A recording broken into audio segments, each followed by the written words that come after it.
Hello， 大家好，我是一元。今天我们来讲新统帅的技能呢。那为什么昨天官方公布的技能今天才来讲呢？因为它发布的时间太晚了，他们是等到差不多全球巅峰赛开始的时候才来发布技能啊，所以就变成说我在做直播没有办法去讲这个新统帅的技能，只能在直播的时候稍微去谈论一下，我也没有办法完完全全的把它技能全部都被熟悉了，并且我今天那个影片做完都已经差不多凌晨的时间了，所以我就等到第二天早上的时候才发布。那这边统帅的技能，它的天赋就跟我们之前讲的一样，它是骑兵通用连击，这个是我预想不到的，我还以为它是步兵。在之前官方影片也是透露它是 AOE 统帅啦，所以我们今天来详细看一下它的技能。怒气需求1000点，它没有像以往的骑兵这样子，就是需要可能900的怒气，或者是它的怒气需求减少之类的。不过这个我们之后再看看它有没有类似的技能。圆形范围内最多5个敌方部队造成2次的连击伤害，伤害系数1000，也就等于说它会打出2000的伤害。那以一个 AOE 的统帅来讲，打5个目标2000的伤害不算很低，但以现在的版本来说是稍微低一点点啦，但是它其实是跟诸葛亮差不多的。但我们也不能从它的主动技能上面看到它只有2000的伤害就觉得它很弱，因为它可能在其他的技能上面有触发的条件，所以我们需要接着看下去。那它每次打到多一个敌方部队的时候就会递减15%，这个一般都会有的，并使目标部队在接下来3秒内行军速度降低20%。但这边他讲要目标部队啊，就是这样，如果你的 AOE 打到其他的部队呢，应该是没有这个减速的效果，只有你正在打的那个部队才会有3秒的减速效果。因为如果是 AOE 打中的话，它应该会这样子描述啊，像这里就有写到对命中的部队施加10秒的破碎战甲效果，受到来自技能，也就是这个主动技能的伤害提升5%，并且是可以叠加的，每次叠加会持续刷新时间，并且拓展是不清楚的，就是说就算是你拉扯你的怒气断掉了，你依旧还是会保持这个伤害。它最多叠加3层就是15%的提升，而且持续10秒的时间其实是已经足够了，所以跟我猜测的有一点点不一样。我原本是想着说它的主动技能会不会有破对方防御力的功能，看来它这边是贴更加多的伤害上去。虽然我知道大多数玩家都不喜欢这个叠加的问题啦，但它有一个好处的地方就是它脱战了之后还是会保留这个伤害提升。因为之前叠层的问题最主要就是你可能打完了一个部队，你的怒气就结束了，你没有持续打，那你就要重新叠过，这个会很麻烦。那其实这个还好。下一个提升，骑兵的攻击力提升40%，行军速度提升20%，在领土外生命值提升10%。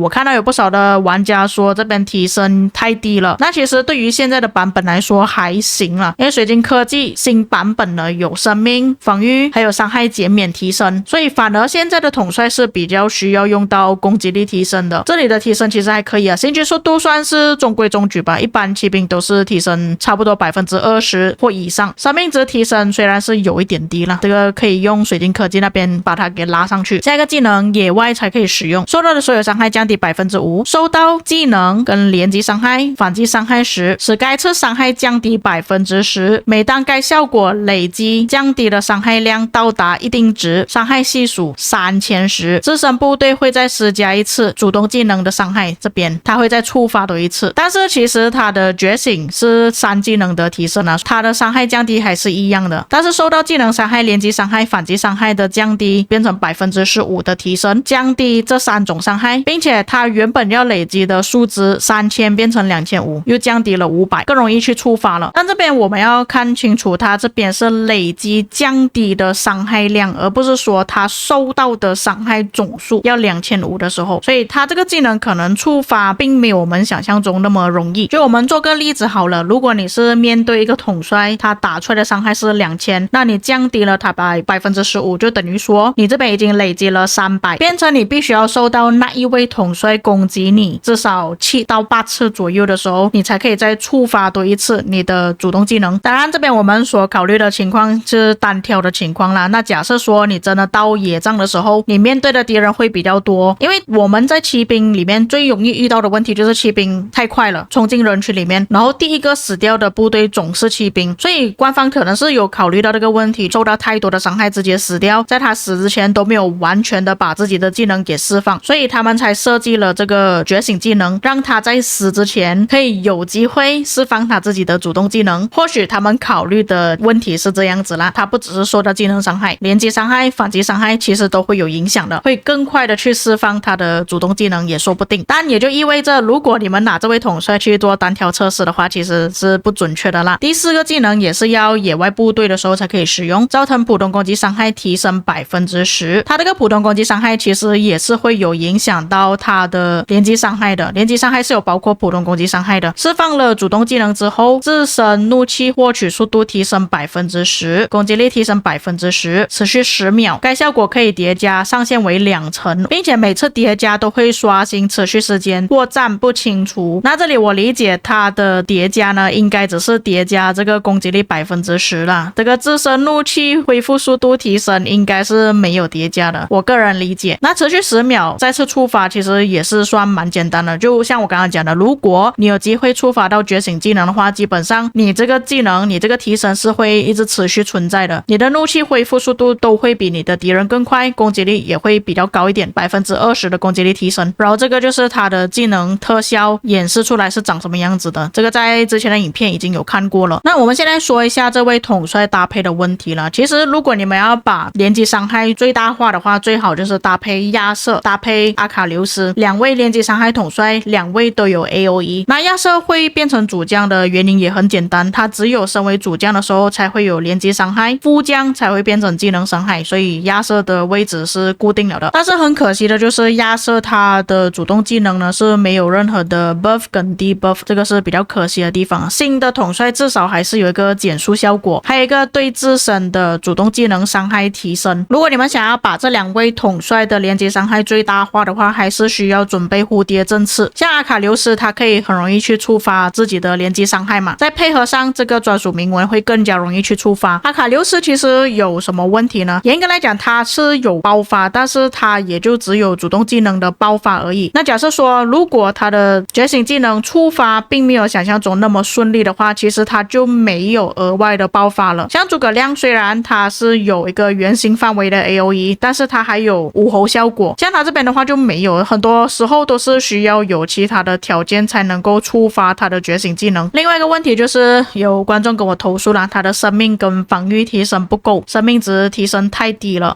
所以我个人对于阿葛琉斯的评价其实不算是特别高，就是没有像秦始皇那一种哇他是一个很 OP 的统帅，他很强，他出现可以称霸全场那种，就还不至于啦。那要不要去培养这位统帅呢？其实他还是有一个优点，就是圆形范围 AOE， 他是目前骑兵野战统帅有圆形 AOE 的。驻防其实还有一个杰哥嘛，所以如果你是骑兵玩家的话，其实还是需要用到阿卡琉斯，并且以现在骑兵的情况来看呢骑兵现在是真的很烂，所以还是需要用到阿卡琉斯来拯救骑兵了。所以以目前的情况来讲，还是得去培养。但是因为我们12月还会再推出新的第11代骑兵嘛，不确定新的第11代骑兵的效果会怎么样，有可能会比阿卡琉斯还要更好也说不定。所以如果你不是很急的话，可能你还可以再等等，因为现在已经10月尾了，12月那边推出消息的话，应该也是在下个月就会看到新统帅的消息，所以如果你们可以等的话，就稍微再等等。另外一位统帅领袖统帅赫克托尔，他是领袖通用辅助统帅。先从他第一个技能开始看起，那就跟我之前预期的差不多，他就是单体的统帅，但是他的 buff 是多个目标的，怒气需求还是1000点，但是在他的主动技能的时候，我就已经有看到一些问题存在了。我去问过了客服，客服也是没有办法回答到我的问题。首先就是主将为步兵天赋的时候，对目标造成一次重击伤害，伤害系数2600，并使圆形范围内最多5个友方包括自己的部队在接下来3秒内受到的所有伤害降低 5%。 主将为骑兵天赋的时候，对目标部队造成2次连击伤害，伤害系数1400，也就是2800的伤害啦，并使圆形范围内最多5个敌方部队在接下来3秒内受到的普通攻击伤害提升 5%。 因为连击伤害害有包括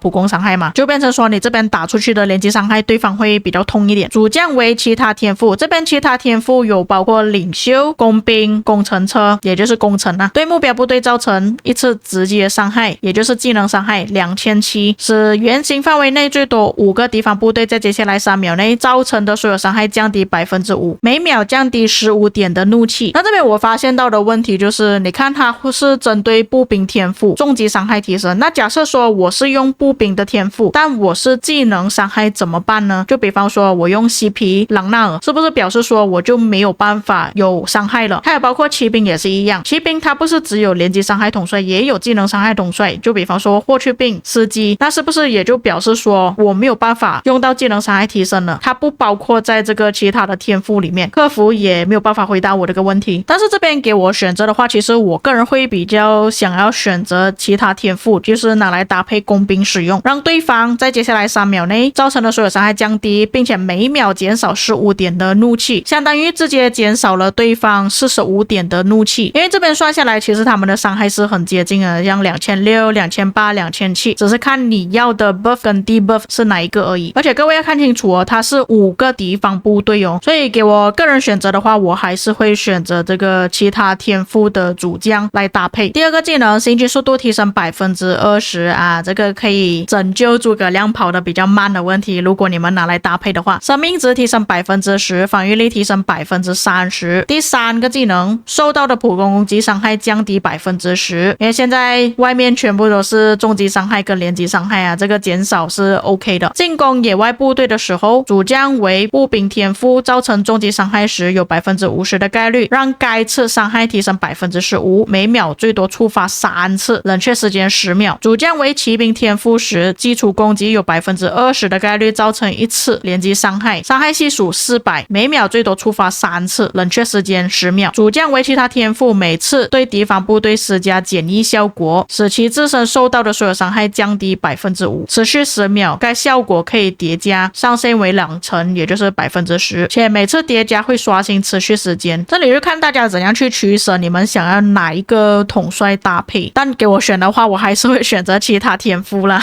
因为它又有持续时间，它这个触发也比较简单啊，你只是通过你的主动技能就可以触发了。不过当然的，也有一些玩家可能会拿来搭配步兵使用啦。但是如果你们用步兵或骑兵作为主将的时候，都是有一个概率才会触发，虽然这边 50% 的概率触发也算是蛮高的，但是它需要重击伤害才可以。相比之下，骑兵的会比较容易触发一点，基础攻击就有 20% 的概率，连击伤害也包括有基础攻击嘛，所以这个还是 OK 一点的，搭配骑兵。接下来第4个技能，进攻野外部队时，若主将为步兵或骑兵天赋，每秒有 50% 的概率在接下来5秒内使自身部队造成的普通攻击伤害提升 20%， 冷却时间7秒。因为步兵跟骑兵的重击、连击伤害都会受到普通攻击伤害的提升啊，所以它这边2个同时间提升是 OK 的。如果主将为其他天赋，每秒有 50% 的概率在接下来5秒内使自身部队造成的技能伤害提升 30%， 冷却时间7秒。那各位可以看到技能伤害了，也就是说如果你们是给攻沙洛跟加查马达使用的话就不太合适啊，你们可以用在其他的统帅上面。而且它这边计算的方式有点不太一样哦，一般的统帅可能是基础攻击啊，或者是什么东西触发的时候才会有概率，它是每1秒。再来最后觉醒技能，只是带一个兵种的时候造成所有伤害提升 10%， 如果携带了2个不同的兵种的时候，受到重击、连击、技能伤害降低 10%， 但是一般我们野战是不会带2个兵种啦。当然也有一些玩家他们会使用工兵，但为了避免自己的工兵部队会被激活，他们可能会放一些其他的部队在部队里面啦。但是比较起受到的伤害降低，我会更加去选择所有伤害提升 10%。 那这边赫克托尔的技能看下来呢，我个人觉得就是说，如果你没有其他的统帅可以选择的时候，你可能可以考虑赫克托尔，因为像他全部兵种都可以搭配使用嘛，而且他是野战使用的，所以你就不用说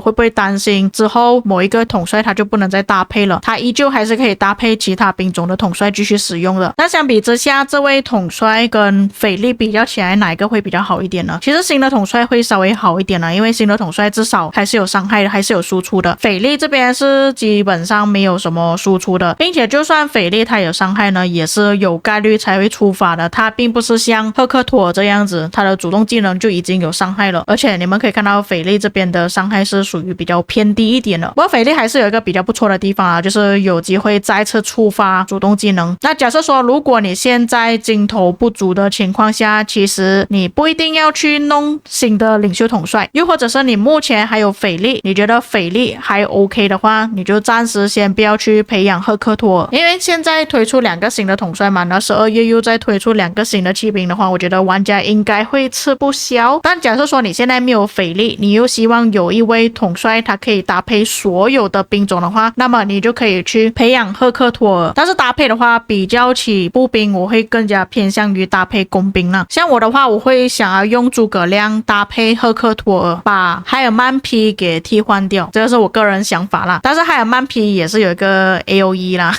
所以这边要取舍也是比较难一点。所以在这2位统帅里面做选择的话，假设说你是已经有骑兵统帅，那你的骑兵有差不多2个队伍的话，你就可以去培养阿卡琉斯，并且你是已经有联机，也就是3线阵的军器了，那你使用阿卡琉斯肯定是强的，搭配亚瑟AOE 3个目标，阿卡琉斯5个目标，就变成有2个 AOE 的统帅搭配在一起了。至于赫克托尔的话，就像我前面所讲的，就根据你们自己的需求看有没有必要去培养这位统帅。因为像之前我就有讲过了，以现在的 KVK 情况来讲呢，其实统帅更加需要的是 AOE， 像赫克托尔他是属于单体统帅啊，所以在野战上面呢可能不会这么吃香，唯一的好处就是他能够适配多位统帅去搭配。当然或许有一些玩家会想要把亚历山大或者是腓力二世给换掉，用赫克托尔去搭配白起或者是刘彻，效果应该会比起你们原本用腓力的时候还要稍微好一点点。当然今天我们也只是从字面上了解他们的技能啊，实际上我们还是得实战测试才知道这2位统帅的表现如何。所以各位在看了这2位的统帅技能之后有什么看法？如果有一些遗漏错误的地方，也可以在评论区帮我补充。我们下个影片再见。